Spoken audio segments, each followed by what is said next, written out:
The next topic is virtual assistants, and this is hiring contractors to help you with various aspects that we've covered in terms of creating your online course. And a virtual assistant is somebody that you can hire online in a they would live in a low-cost economy, and therefore you can get some particular services at a particular price.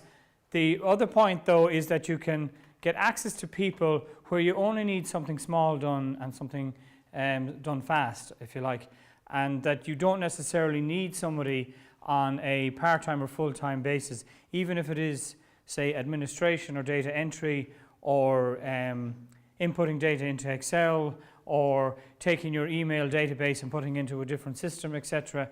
But you can hire virtual assistants for a various range of products and services.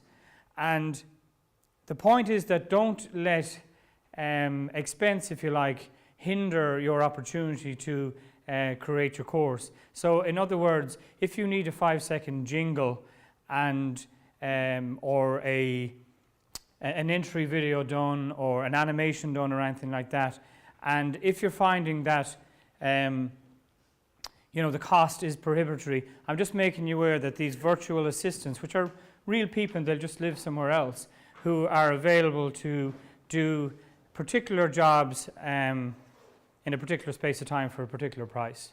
So you need to be, I guess, mindful of sometimes the language barrier, the time difference, their actual skills versus the skills they have, and so on and so forth. But that is usually managed by the community itself in terms of their feedback and star rating and so on and so forth.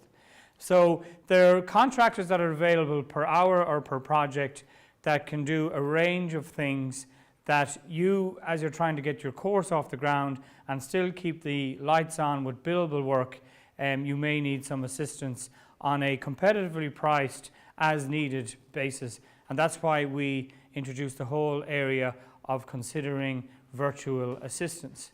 It's not that we don't encourage shopping local and all that kind of stuff. And of course, what you save sometimes online, you lose in time spending trying to explain stuff.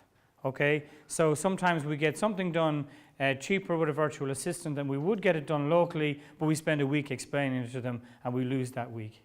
Okay, so there's various things to be mindful. The point is that I think it's important that in business and in online course creation that we're aware of this particular service. Sometimes what lacks as well is their understanding of your needs. So sometimes I use the analogy of you might ask a virtual assistant to design you or create you a blue box. So you say, I want a blue box, and you get back a blue box. And you think, well, that's fine, that's what I asked for. But sometimes, when you sit down with somebody locally and they get to understand your business a little bit more, they might go, I can give you a blue box and I can do it by Wednesday evening as per the price. But what you really need for your business is a green box. So you don't necessarily get that from a person that you hire as a virtual assistant, particularly if the project is a little bit more technical. So some people hire virtual assistants to build their website, for example, and they ask for a blue box and that's what they get back. But the local person who comes and meets and so on and so forth would say, actually, now that I've met you, what you need is a green box. So you just need to weigh up the pros and cons. But to have a nice little intro for your video, I'm not saying it can't be done locally and everything else, I'm just making these options available to you, or the information. So there's various websites. I use Odesk a little bit. Elance is another one. There's People Per Hour, and there's Fiverr.com, where you can buy various products and services, well, primarily services, of course, for $5. So they're the virtual assistant services.